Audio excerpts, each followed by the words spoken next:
Yo, what is up, guys? This is Superstyle Gaming back again with another KOTH video. We're gonna do some post-comms on some games against BryanChess99. If you don't know Brian, he's a great YouTuber, really high-quality player, and yeah, we're just gonna review a few games I just had with him real quick. So, our first game, which was the random map, the starting map on KOTH, was on Swan Lake. Let me find it real quick. Here it is. He went boat farm boomer and I went boat farm um mortar. I'm more so a boat mortar player, so it will be interesting how this plays out. We've got two completely different play styles. He's more aggro, I'm more passive. So we'll see how this goes. I actually since his boat spot's not anti-stalling round 1, I actually go and greed for my farm here and then just get up my boat round 2. I'll leak a little bit, but I also get the extra bananas, which is more important to me.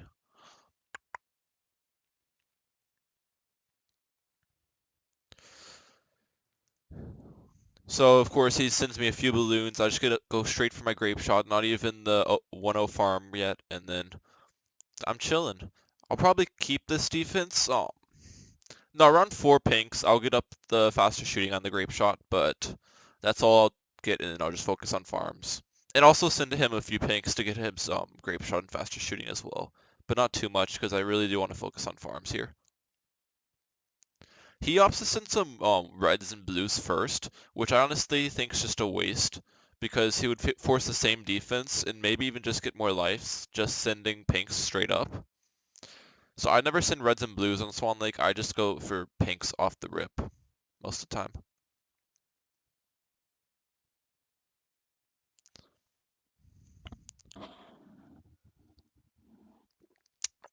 As you can see, I got my round 5 plantation at the very start, so that's already solid. I've got a nice farm lead, and he continues to send pinks, so I'm just gonna go straight for my second grape shot actually, not even try to get another farm. Now the reason I do this is because um, the reason I go straight for another grape shot is because I don't want too many leaks, and I'm gonna get it up later anyways. And I was already still pretty far from getting my farm, so I think it was worth it just to go straight for the grape shot.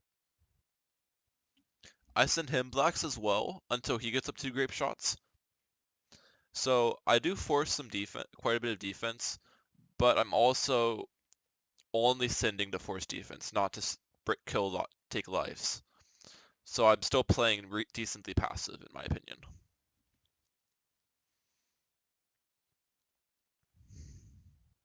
In my opinion, he should have definitely sent round 8 yellows, forced a mortar real quick, because he knows I'm a boat mortar player, and as aggressive as he can be to slow down my farms is what he should do. Of course, I don't send him yellows. He probably will just boost it anyways, and it's better for me just to focus on farms being a mortar player. So here, I wasn't sure if I should greed for another farm or just kind of chill because whites can be overwhelming with this strat. So I kind of just played it safe here. Got up my mortar. Already got the Bernie stuff, and it looks like he doesn't really want to send me whites, which is fine. So I'd end up just going for another farm here.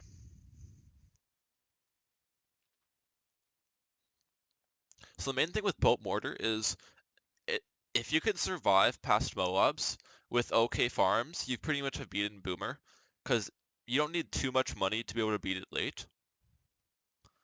So I'm really careful. I already got my destroyer, because I need to survive these mid game rounds without being drained or without spending all my boosts. So I'm able to defend this Zebra and Black Rush without boosting, which is huge. So I still have all 3 boosts, and I still have 2 plantations and a 1-0, which it's decent farms. He's out farming and out ecoing, but I have the better strategy late game, so I still think I'm at an advantage actually at this point.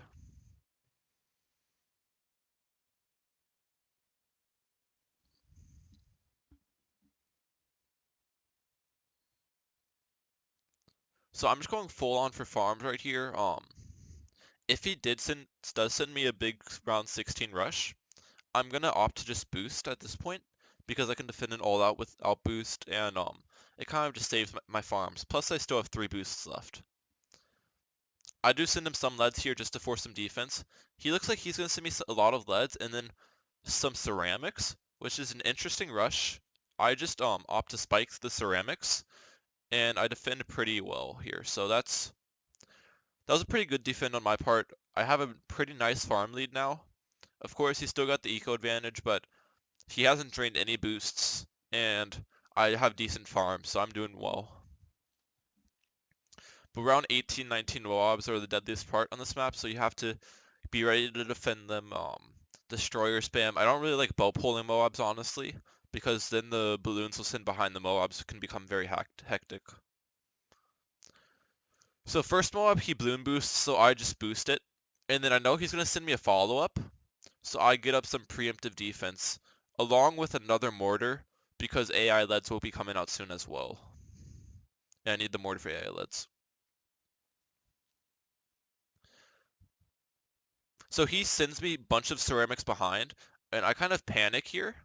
And I go for a big one, which I'm not sure if that was the right play. I could have probably defended with just another destroyer, but I panicked when I saw those and kind of just wanted to play it really safe.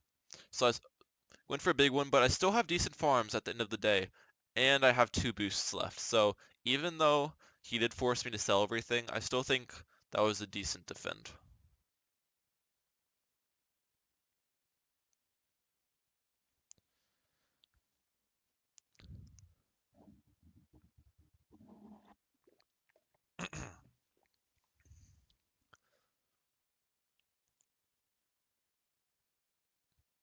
So it's pretty standard from here on. He has minimal defense, but I can't really force much, and I still do want to focus on farms. So I'm not really sending anything. He will have to turbo around 22 AI though. And yeah, he can't really force anything either. If he sends me a Moab, my defense will handle well, and so we're both kind of just focusing on farms at the moment here.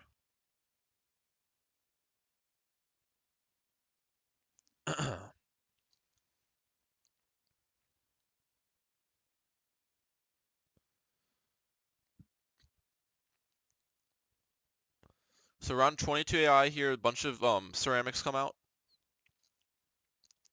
He does the standard thing, just turbos it, and he's fine. And then I don't have to do anything, I have enough defense.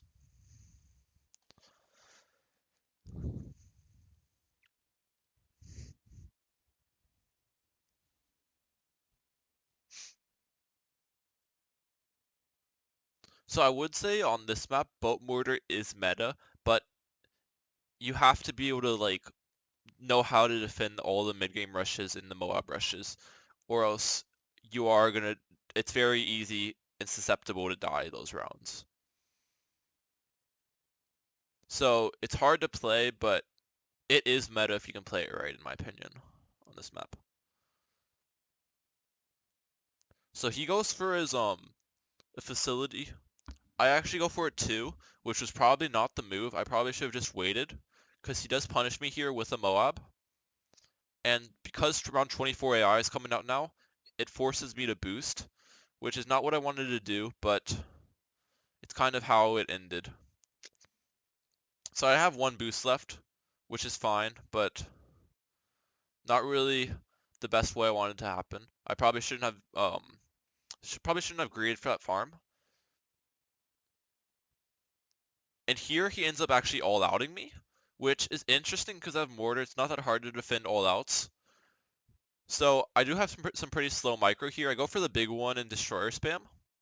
And then I just mortar stall as well, and my boost comes back, and it's a pretty easy defend. So I'm not really sure why he all-outed. I guess it was getting to later rounds, he didn't have much of a choice. But yeah, so that's game 1, best of 3, and it's 1-0 me. So let's see what his losing map was. Let me see. Oh yeah, it was Offside, and we both go Dartling Bomb.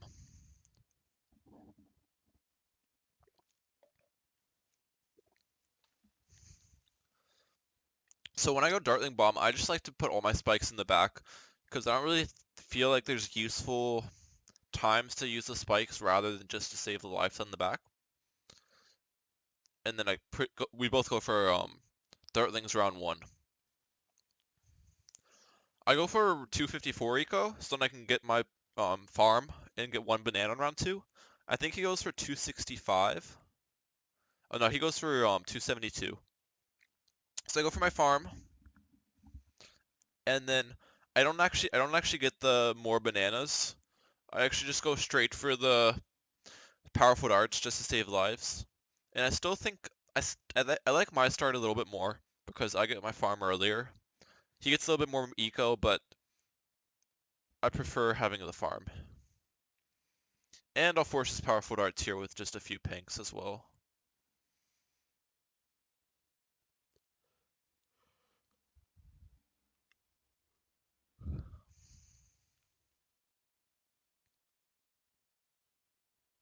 So Bryan is actually the owner of the KOTH server right now.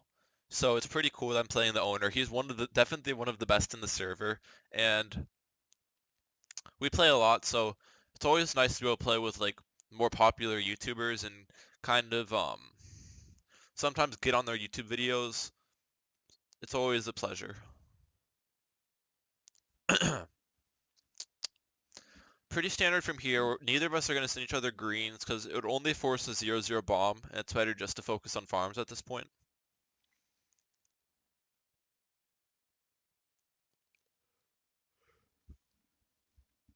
Also, I haven't really seen his dartling spot before. It's a pretty interesting spot.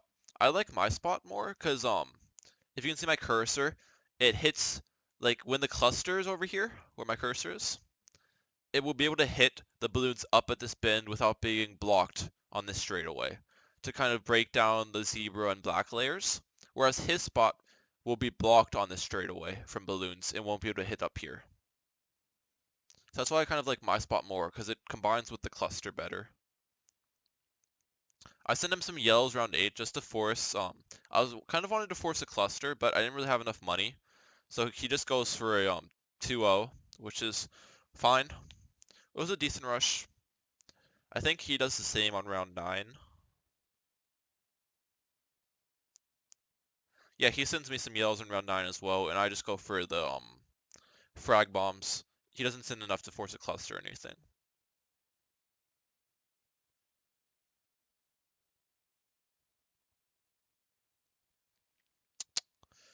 As you can see, his bomb spot is a little bit lower than mine.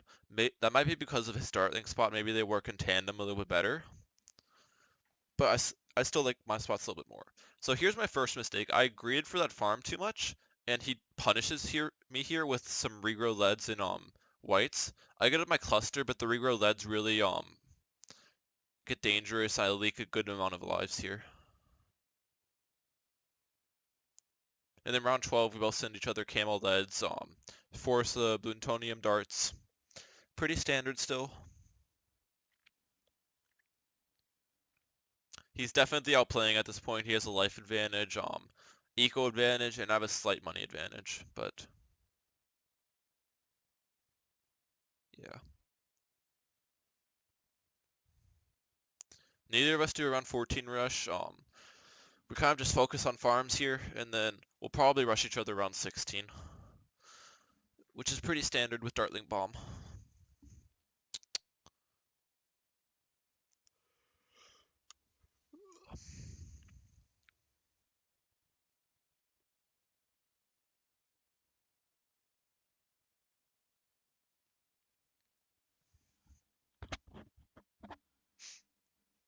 He could go for his BI if he wanted to, but he knows I would punish him around 16 if he did. So I send him some leads and regrow leads mixed in with AI, and he just spams some dartlings and is able to defend without boost. So very solid defend from his part. Um, Again, this puts him at the advantage even farther.